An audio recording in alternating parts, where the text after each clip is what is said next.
Hi, we're back on another episode of Behind the Book. Today we have Judith Virag of Clean Club Calgary, and we're going to be talking about shit. I'm cleaning toilets. Stick around, you'll want to hear more. I'm Heather Andrews, and on Behind the Book, we journey beyond the cover. On each episode, I dive deep into the minds of authors, unlocking the mysteries behind their literary creations. Discover the stories behind the book exclusively here with me.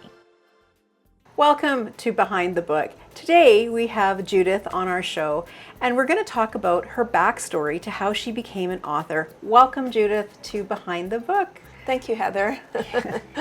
It's always so fun. We match. It was kind of, yes. And we didn't even coordinate. I love your story. And when we were talking, you have such a great backstory on how you created your company. And I would just love to hear a little bit more about what that journey looked like for you in how you came to Canada.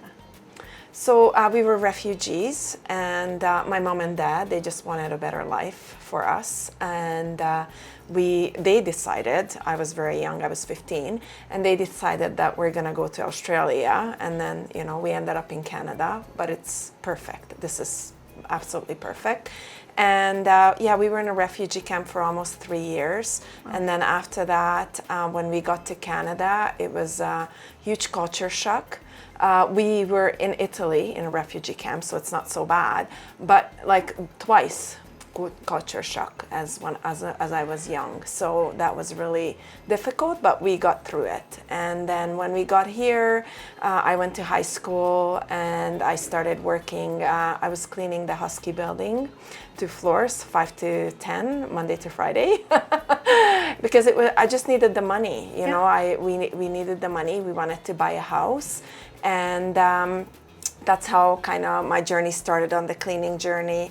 But then I was lucky enough to be an executive assistant, which I really, really enjoyed. So I did that for 15 years. And after 15 years, plot twist. Plot twist. I Yes. love that. Plot twist. Funny. Behind the book. Plot twist. Who would have thought? Can you just share with our listeners, what was it like to be in the refugee camp? The first 6 weeks was really difficult, especially for my mom and dad, because I was 15 years old, and of course my mom was also young. She was 39, and the refugee camp was full, so there's things going on that obviously were not appropriate. So just to give you a hint, like I couldn't go anywhere by myself. Right. And my dad always was with me, my mom, we were always together. So that part was really hard. But what was really wonderful is we were always a close family. Right. But this just made us closer. Uh-huh. Yeah, so Beautiful. Family is really big in my life. And I only got mom and dad and my husband, so just the 4 of us. Yeah. And being that you are in the Culture Revolution book and you're an entrepreneur now, I wanted to know about how your upbringing really created that culture for you, that culture setting and that culture base for how you moved forward from being an executive assistant into the plot twist. So I credit this to my parents and my grandparents. Okay. My grandparents owned a produce store. So what would happen for us in the summertime, because of course otherwise I was in school, but we would get up like at 4 o'clock in the morning. We'd go to the market. We buy the fresh produce, and my grandfather used me because I could negotiate really well. Uh-huh. And it was like really cute to have like a 6, 7, 8-year-old doing the negotiation, and I always got really good prices because they're, oh, she's so cute, and she's negotiating already. We'd open the store at 7 a.m. And then, I was either sorting potatoes or sorting apples or just playing in the yard. It was a really nice little house, and it had a yard. But I always just was with my grandparents or my parents, and they were really hard workers. So I think that really where I started from, having the hard work, being the discipline, that getting up in the morning. I actually have no issue with that. Right. I'm an early riser, I always was. But then of course, like at 8 o'clock, I'm like already done. We have an expression in Hungarian that my pajamas are shut up already at 8 p.m. because I need to put them on. Oh, that's funny. Yeah, but hard work, dedication, and the entrepreneurship. I mean, in the communist system, it was kind of unheard of for somebody to have kind of their own business. But my grandfather was in the party, so therefore he was allowed a lot of leniences. So he had a business, and then my mom and dad worked in it. So we all worked in it, and that's where I got it from. And I really, really enjoyed those times. And there were some fun times too. Like we just, they would close all of August because Budapest was empty in the summertime in August because everybody went to the cottages, and we just went fishing. And I love that too. So we kind of worked hard and then played hard. I love that. Yeah. And I love the fact that you have such deep memories and you share the stories of growing up, because I believe that we don't understand, because if most of us who have never lived outside of Canada, we might have traveled here or there. To hear stories like yours is hugely inspiring, because it's educational for us to understand what it is like, or what it was like to have grown up in a communist country. And that's a really fair question, and I get that a lot. And the communist system was so excellent for kids. Right. We were always busy. We always had something to do. Everything was organized. Like for example, we had organized lunch. So we would take lunch money once a month, and then we would get a full cooked meal at lunchtime. Wow. And then you can also pay for snacks and things like that. And to this day, they have that so well organized, because that's just stayed how it is in Hungary. And then also we had programs, and we were doing everything together as a class, or as they organized really great camps in the summertime. I remember I had so much fun at the camps. So yeah, it was great. As you got older, obviously they wanted to get you into the system, and then if we would have stayed, for example, when I went into high school, every summer I would have gone to the farms, and we would have collected fruit and whatever. They made you work. Right. But that's I don't think there's anything bad about that. No. And then for some people it really worked. The only thing is that we were limited on what you could do as an adult, where you could go, and so freedom was a little bit limited. Right. But other than that, it was really great for a kid. Beautiful. Consistency. That's what we learned. Yeah. Consistency. I love that. Consistency, and also values, because I remember when we were talking about your story, and a lot of what you have brought forward is that value system. And how is that transformed over into plot twist? Stay tuned for the next episode, but for the plot twist of how you started your own company, that value proposition. So when I started my own company, values played into it, because I was an executive assistant. Right. I consider myself, I was a really good executive assistant. I got really good reviews. Excellent. Right? I love so that. that's awesome. how you can. And I was always striving to learn and striving to help the person that I was working for. But what happened is, because I was good, all these things landed on my desk. Right. That was not my per se job description, but I did them because I wanted to learn. But then piled on, I got burnt out. I really got burnt out. So I just was like, there's no accountability for anybody but for me. So you know what? Screw this. I'm gonna go and clean toilets.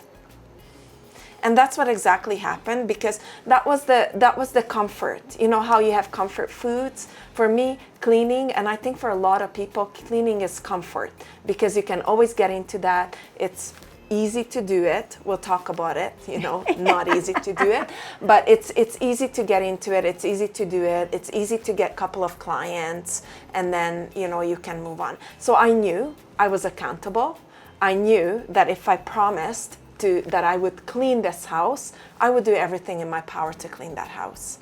And exactly that's what happened. I was good. I had a really good network because of my background of being an EA, and I just kept being referred, and all of a sudden, you know, I had no aspiration actually just to start a company. All I knew is just I wanted my freedom. And the biggest freedom was for me, I never forget this, I have this alarm clock from the government that I still have today, because when we came here, we were lucky enough to be sponsored by the Canadian government, and we got everything from the Salvation Army. So I have this clock that is really old, and you need 2 fingers. So I got up in the morning and I wanted to turn my clock off. And I'm like, what are you doing? You don't ever have to do this again. And that just freedom. And I started with 2 clients, and that's how it started. I love that. What would you say as we wrap up this, what was the biggest obstacle that you overcame from like leaving Hungary to starting your own business? I think just some of my limiting beliefs. Okay. Is for the first little while, even though Canada is a great country and it's very welcoming, I feel like an odd duck. You know, like, you know, you see these stories like, you know, immigrant kids, and they go in the lunch room and they just have lunch on their own, and, you know, they have really specific food because, you know, we cook at home and we don't do McDonald's and things like that, right? So, and then just for me, specifically, I started high school at a very late age because I was in a refugee camp from 15 to 18, and I wasn't able to go to school. And I was lucky enough that I literally landed in Calgary December 15, and December 18 they put me to St. Mary's High School. So I was just lucky enough to have that. And I didn't really get along with the kids in the beginning because I had all this experience already, and I was 18 starting with grade 10, 15-year-olds, right? That's a really big gap. So for me, I just was getting along so much better with the teachers. I actually had a lot of respect because where we come from, you know, we just not buddy with the teachers. And one biggest thing that was the difference is teamwork. In high school here, they really push individual. Back then, maybe it changed now, but you as the person, you're great, you can do this. In the communist system, it was, we were together against the system. Okay. So we were right away developing really good teamwork skills, where here in high school, I was really missing that. And that's why I think I was a really odd duck out, because I really wanted to, you know, be in a group, but I wasn't really fitting, you know. And then high school has all the cliches, like what you see in movies. It really, really does, you know, all the cliques and everything. So for me, that was a big change, and just my limiting beliefs that I don't belong here, but now I do. I do feel I'm creating jobs for other people, right? So I think I made my mark, you know, in a small way, right? Yeah. So yeah. You have most definitely made your mark. So as we wrap up this, as our time here today, where can people find you on social media, and how can they get in touch with you and your company? So thank you for that question, really important. They can find me on LinkedIn, and then they can also find me at cleanclubcalgary.com, and all of our information is up there. Beautiful. Clean Club Calgary. It's a tongue twister. It is a tongue. cleanclubcalgary.com. Stay tuned for the next show in the series with Judith as we talk about business meltdown to business coaching. We'll see you then. As we close another chapter on Behind the Book, I want to extend our heartfelt gratitude to our wonderful authors for sharing their stories. I'm Heather Andrews, reminding you that the adventure doesn't end here. Keep turning those pages, and I will see you next time.